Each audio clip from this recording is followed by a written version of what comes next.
The most obsolete idea is go to school, get a job, work hard, save money, get out of debt, and invest for the long term in the stock market.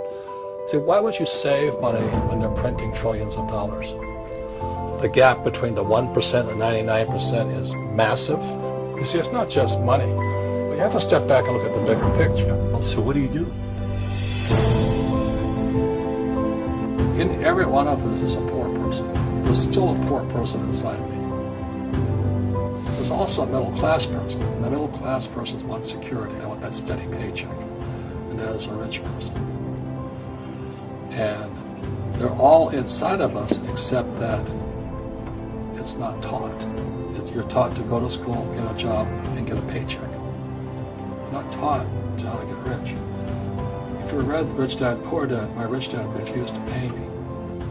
He said the paycheck was one of the most damaging things you could take in your life. He says the moment you take a paycheck, you're an employee. And that's the mindset. So my rich dad never paid me. He drew up my poor dad, government employee, nuts. You gotta pay people, you gotta pay people. And Rich Dad was not saying that the paycheck was bad. He says you didn't want to be a slave to money. So as an entrepreneur, if Rich Dad folded, I just started another company. I don't need a paycheck. I don't need anybody to take care of me. If my government doesn't like me, I move to another country because they need entrepreneurs. Mm-hmm. So the entrepreneur is not so much the business. The entrepreneur is really the mindset and the skill sets and the different set of rules. You see, I don't operate, small business does not operate in the same rules as big business. Entrepreneur is a mindset first, a skill set, and rules. And depending upon whether you're an employee or a small business, mm-hmm. the rules are different. The mindsets are different, the skill sets are different. Instead of get out of debt, I get into debt. I just refinanced $300 million in debt. I went from 5% to 2.5% interest. I made a fortune. Every month, more money comes in because my cost of money has gone down. So while some financial experts are saying get out of debt, I'm saying learn how to use debt. See, when I came back from in Vietnam in January of '73, the first thing my rich dad said to me was go to school to learn how to invest in real estate. It wasn't real estate, it was how to use debt and taxes. Debt and taxes make the rich richer. Debt and taxes make the poor and middle class poor. So all the rich guys who are doctors or lawyers or, those guys, they're getting creamed. They don't know why. Doctors are getting creamed. Oh yeah, they're making more money, but the take home is less. Sure. My doctor just yelled at me. He's happy. He says, "Oh, guess what? I finally made $1 million." And I said, "Yeah, because this was just 3 weeks ago." And so I said, "Yeah, well, how much you pay in tax?" He says, $750,000 in taxes. So his net was about $400,000. That's not bad. But when I make $1 million, I keep $1 million. And the reason is because I don't make it by working for money. See, if you work for money, you're taxed. So that's why lesson number 1 in Rich Dad, Poor Dad is the rich don't work for money. What we do instead is we create businesses as entrepreneurs. We acquire real estate. I don't invest in the stock market. Okay?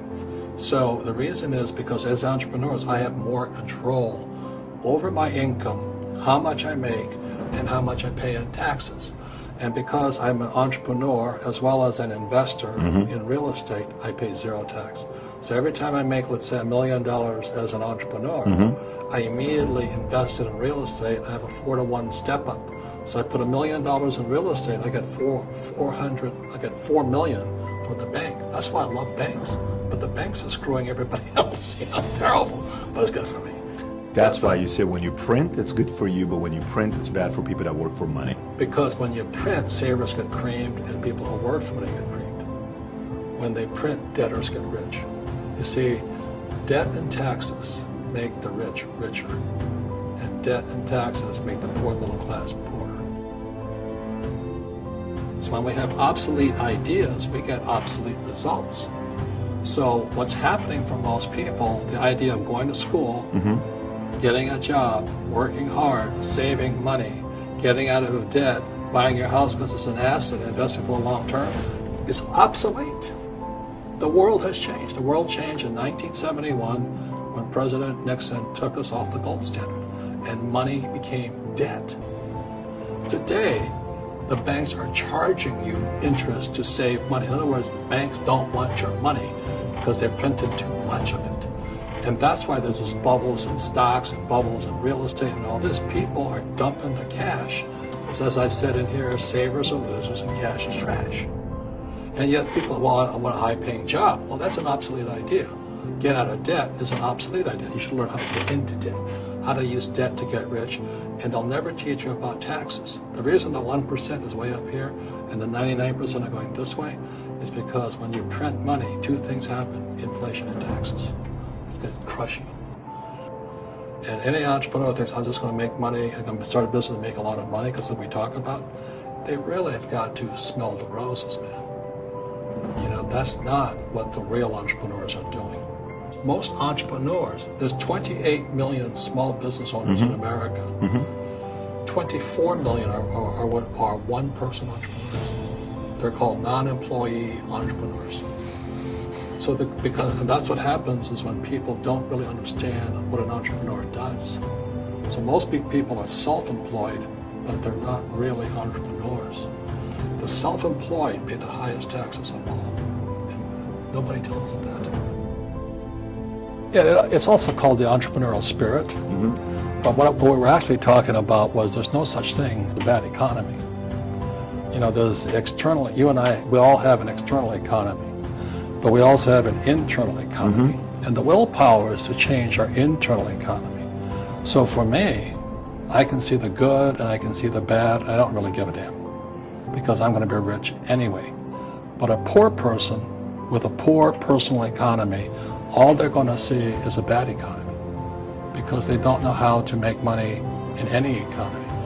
And a middle-class person, they have a middle-class economy. You know, what they want is a nice house and a steady paycheck and a job and the car.